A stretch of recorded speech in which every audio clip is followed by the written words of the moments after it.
We spent 20 years sacrificing American blood and treasure in the global war on terror just so that our cities could look like this.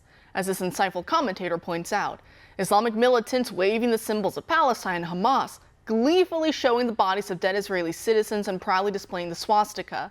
Our friend Dr. Michael Waller at the Center for Security Policy asks, how easy would it be for foreign death squads inserted and sheltered illegally in the United States to run sabotage and murder ops in America the same way the Palestinian terrorists are doing it in Israel?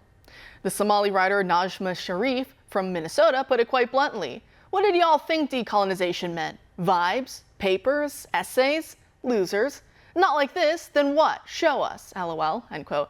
As you can see, she's saying the same thing as Dr. Waller is, except that she agrees with the very premise that he's ringing the alarm bells and warning against. She wants the bloodshed. She says that's what decolonization means. Now, Sharif epitomizes the left born, the new left born of crossing third world decolonization politics with Marxist theory. That's why they talk about power so much, because they view the world in those terms. They truly mean it.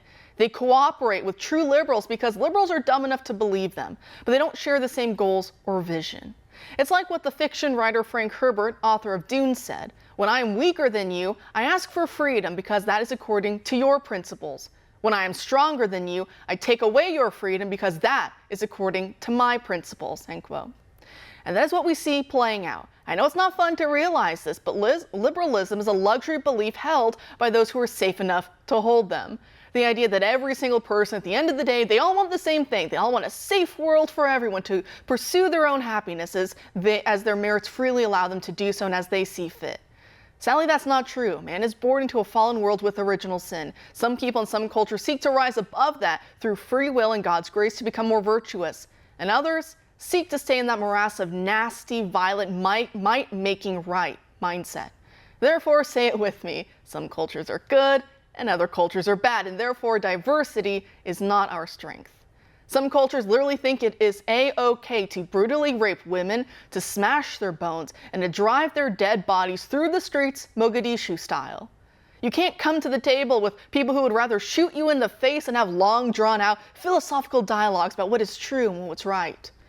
But at the same time, this is not America's fight. As much as we like Israel, their policy goals are not always ours. There is some conflict, and we fought in too many unnecessary, endless wars for them already, like in Syria, no matter what the neo-cons like Nikki Haley will tell you.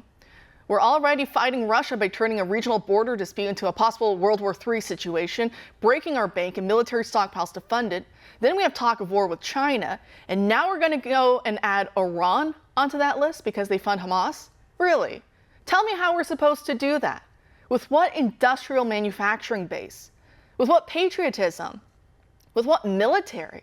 With what wise political leaders? I mean, ones just the other day, just a few days ago, like Jake Sullivan, who were saying that the Middle East has never been more peaceful than it is under Biden. It's laughable. We have fools running the show.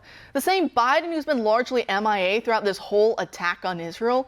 The same Biden whose own department heads have been scrambling to cover their own rear ends for having recently funded Iran on freezing $6 billion for them in the prisoner swap. And the same ones warning Israel against retaliation, against protecting themselves.